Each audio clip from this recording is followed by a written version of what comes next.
Hello everyone, today we'll be discussing a condition, the Bronchiolitis Obliterans organizing pneumonia, which is abbreviated as BOOP. The term bronchiolitis, as the name suggests, refers to the inflammation of the bronchioles, while obliterans here refers to the ability of a pathological change to obliterate, eradicate, or destroy the airways.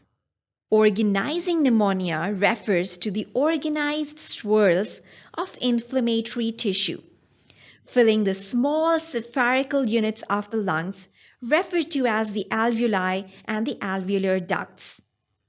The inflammation of the bronchioles and the alveolar lung spherical units simultaneously distinguishes it from the other similar inflammatory lung disorders. Now over here, notice one thing.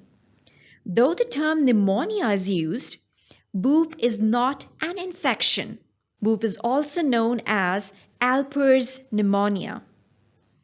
It is a rare inflammatory lung disorder which was first described in 1980s as a unique disease entity composed of clinical symptoms such as flu-like illness, cough, or dyspnea on exertion, and some other features that we'll be discussing later on. There is no sex difference as BOOP affects males as well as the females in equal numbers and no obvious geographical variation. The incidence is 6 to 7 per 100,000.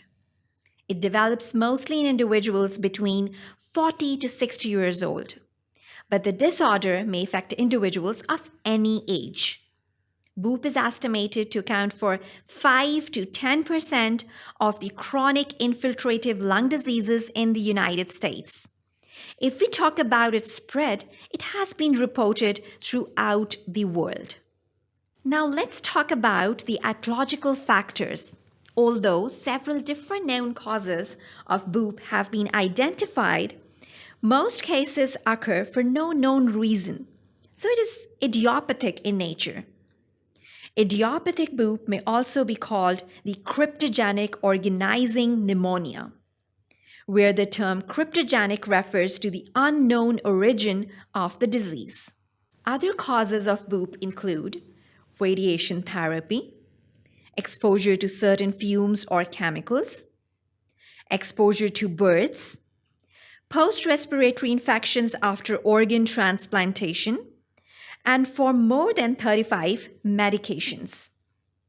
Systemic disorders associated with BOOP include the connective tissue diseases, immunological disorders, and it can even include the inflammatory bowel disease. BOOP has also been seen associated with lung abscesses, lung cancers, and even lymphomas. Importantly, the BOOP lesion is seen in individuals with idiopathic pulmonary fibrosis, abbreviated as IPF, and in these situations, the primary lung disease is the IPF and the secondary process is BOOP.